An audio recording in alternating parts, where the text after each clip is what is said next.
ዓለምን የሚገዛት ማን ነው? ጦር መሳሪያ ወይስ ቴክኖሎጂ? ብዙዎቹ የሚስማሙበት አንድ ትልቅ መልስ አለ፣ ዶላር።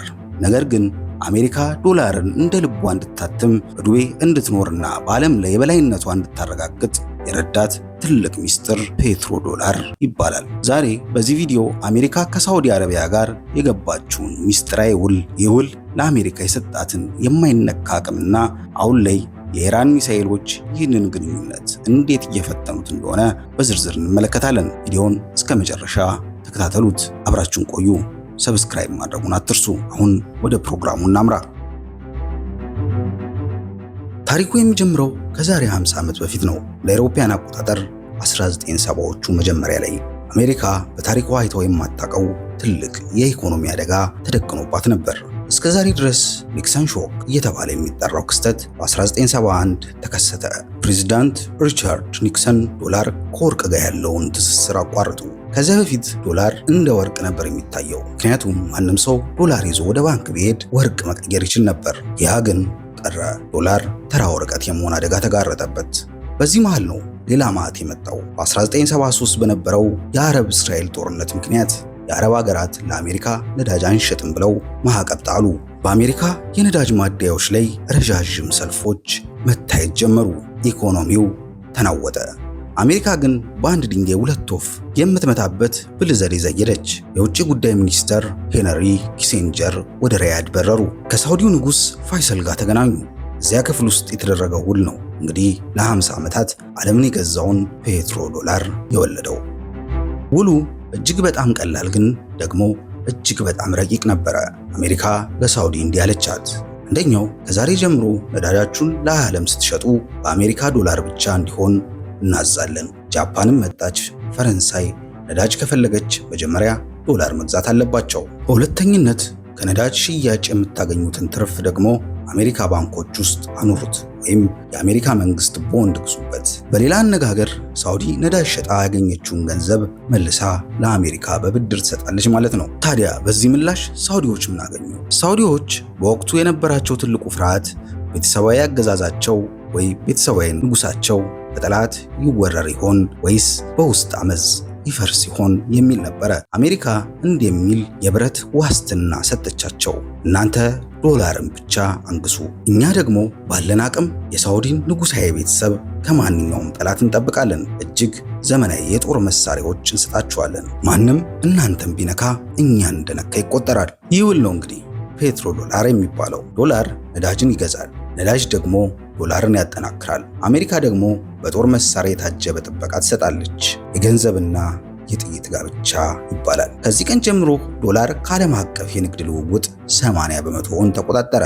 አሜሪካ የፈለገችውን ያህል ዶላር ብታትም የሚገዛው ጠፋ ብላ አታውቅም። ምክንያቱም ዓለም መኪና ለመንዳት፣ ፋብሪካ ለማንቀሳቀስ ነዳጅ ያስፈልገዋል። ነዳጅ ለማግኘት ደግሞ አሜሪካ የምታትመውን ያንን አረንጓዴ ወረቀት ማግኘት ግዴታ ሆነበት።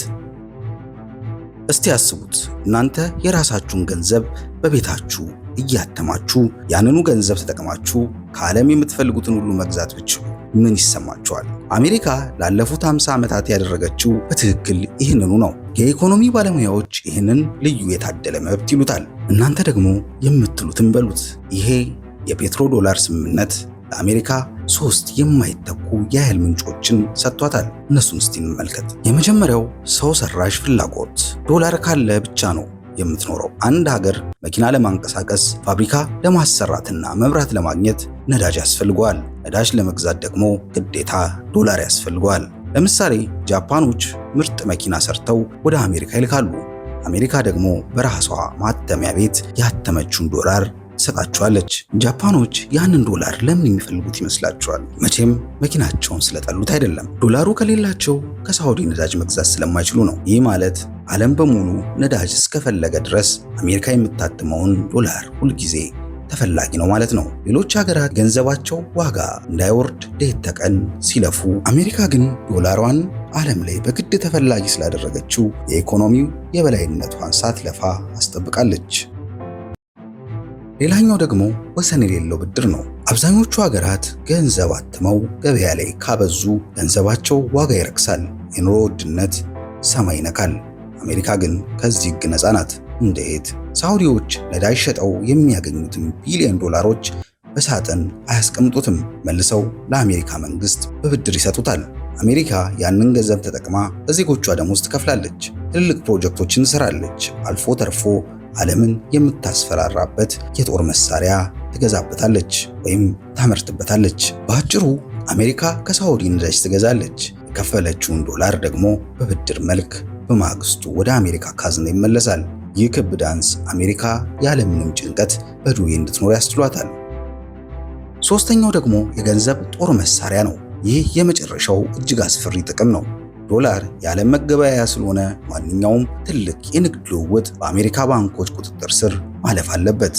አሜሪካ አንዲትን ሀገር አልወደድኩሽም ካለች ያቺን ሀገር ከዶላር ሲስተም ውጪ ታደርጋታለች። ይህ ማለት ያቺ ሀገር ምንም እንኳን ነዳጅ ቢኖራት፣ ወርቅ ቢኖራት ወይም ምርት ቢኖራት መሸጥ አትችልም። ምክንያቱም ማንም በዶላር ሊከፍላት አይችልም። ይሄ ለአሜሪካ የባህር ሰርጓጅ መርከቦች ከኒውክሌር ቦምቦች በላይ ትልቅ መሳሪያ ሆኗታል። ኢራንን፣ ሰሜን ኮሪያንና በቅርቡ ደግሞ ሩሲያን ለማንበርከክ የተጠቀመችበት ትልቁ ዱላ ይኸው የፔትሮ ዶላር ውጤት የሆነው የዶላር የበላይነት ነው። ነገር ግን አንድ ትልቅ ነገር አለ። ይህ ሁሉ ጥቅም የተመሰረተው በአንድ ነገር ላይ ብቻ ነው። ዓለም ነዳጅን በዶላር መግዛቱን ከቀጠለ ብቻ። ዛሬ ግን ይህ መሰረት እየተናወጠ ይመስላል። ለምን መሰላችሁ? የአሜሪካ ዋስትና መላላት ነው። እስካሁን ያየነው የፔትሮ ዶላር ታሪክ አንድ ትልቅ መሰረት ነበረው። እሱም አሜሪካ ትጠብቀኛለች የሚለው የሳውዲዎች እምነት ነው። ነገር ግን ዛሬ ያ እምነት በአሸዋ እንደተሰራ ቤት እየተናደ ይመስላል። ለምን መሰላችሁ? ምክንያቱም የዛሬው አሜሪካ በ1970ዎቹ አሜሪካ አይደለችም። የመጀመሪያው ትልቅ ድንጋጤ የተከሰተው ለአውሮፓውያን አቆጣጠር መስከረም 14 ቀን 2019 ነው። በዚያ ሌሊት የኢራን ድጋፍ ያላቸው የሁቲ አማጽያን ናቸው የተባሉ ነገር ግን የኢራንን ቴክኖሎጂ ውጤት የሆኑ ድሮኖችና ሚሳኤሎችን ተጠቅመው የሳውዲን ግዙፍ የነዳጅ ማጣሪያዎች ክፉኛ መቷቸው። በሰዓታት ውስጥ የዓለም የነዳጅ ምርት በ5 በመቶ ቀነሰ። በወቅቱ ዓለም ሁሉ የጠበቀው አንድ ነገር ነበረ። አሜሪካ የጦር አውሮፕላኖቿን አዝምታ ኢራንን ትቀጠቅጣታለች የሚል ነበር። ነገር ግን የሆነው ሌላ ነው። ያን ጊዜ የነበሩት ፕሬዝዳንት ዶናልድ ትራምፕ ዝግጁ ነን ሎክድ ኤንድ ሎድድ ቢሉም በተግባር ግን ምንም ወታደራዊ እርምጃ አልወሰዱም። ታዲያ ይሄ ለሳውዲዎችና ለተባበሩት አረብ ኤምሬቶች መሪዎች ይህ ትልቅ የንቀት ደውል ነበረ። እንዲህ ብለው ጠየቁ፣ ቢሊዮን ዶላር እየከፈልን የምንገዛው የአሜሪካ የጥበቃ ዋስትና ለካ ዋጋ የለውም ሲሉ ጠየቁ። ነገሩም በዝምታ አለፈ። አሁን ደግሞ ነገሩ የከፋ ሆኗል። ኢራን በአሁን ሰዓት በመካከለኛው ምስራቅ እጅግ ዘመናዊና ግዙፍ የሚሳኤል ክምችቶች ያላት ሀገር ናት። የሳውዲና የኤምሬትስ የነዳጅ ጉድጓዶች፣ ማጣሪያዎች፣ ወደቦች በደቂቃ ውስጥ አመድ የማድረግ አቅምም አላት። ይህ የአሜሪካ ቸልተኝነት አረቦቹን ወደ አዲስ አማራጭ ገፋቸው። ሳውዲዎች እንዲህ ማሰብ ጀምረዋል። አሜሪካ ካልጠበቀችን ለምን ጥቅማችንን ብቻ እናስቀድምም? ትልቅ የነዳጅ ደንበኛችን ቻይና ናት።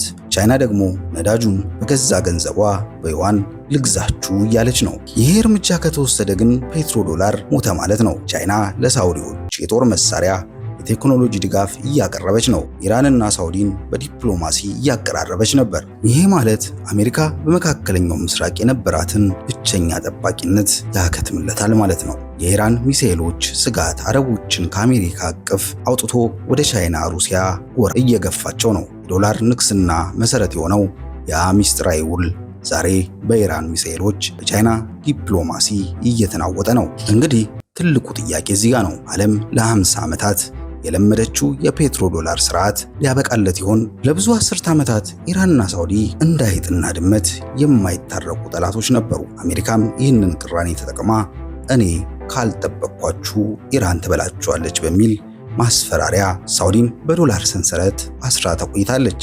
ነገር ግን በ2023 ዓለምን ያስገረመ ክስተት ተፈጠረ። ቻይና መጣችና ሁለቱን ዘላለማዊ ጠላቶች አስቀመጠቻቸው። በሰላም እንዲነጋገሩ ኤምባሲዎቻቸውን እንዲከፍቱ አደረገች። ይህ ለአሜሪካ ትልቅ ጥፊ ነበረ።